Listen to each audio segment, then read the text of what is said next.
საქმეთა სამინისტროს საგანგებო სიტუაციების მართვის დეპარტამენტისა და სამოქალაქო თავდაცვის საერთაშორისო ორგანიზაციის თანამშრომლობის ფარგლებში 10-19 მარტს მიმდინარე სამთო სამაშველო ტრენინგი და გუდაური ყაზბეგის მონაკვეთზე ჩატარებული საველე წვრთნები დასრულდა. შინაგან საქმეთა სამინისტროს საგანგებო სიტუაციების მართვის დეპარტამენტის სამაშველო მომზადებისა და რეაგირების სამმართველოს წარმომადგენლებმა და ასევე ტრენინგის მონაწილეებმა ბელორუსის, აზერბაიჯანის, ბოსნია-ჰერცეგოვინის, სომხეთის, აზერბაიჯანის, ყირგიზეთისა და ყაზახეთის საგანგებო სიტუაციების სამინისტროებიდან წარმომადგენლებმა გუდაურში სიმულაციური სამაშველო ღონისძიება ერთობლივად ჩაატარეს. ქართული მხარის მოწვევით ჩემს კოლეგებთან ერთად სამთო სამაშველო ტრენინგში მივიღეთ მონაწილეობა.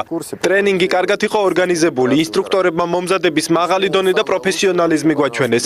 ტრენინგის განმავლობაში დიდი გამოცდილება მივიღეთ, რასაც მომავალში ერთობლივი სამაშველო ოპერაციების დროს გამოვიყენებთ. ამ სწავლებაში ასწავლიდნენ ინსტრუქტორები შინაგან საქმეთა სამინისტროს საგანგებო სიტუაციების მართვის დეპარტამენტის სამაშველო მომზადებისა და რეაგირების სამმართველოდან.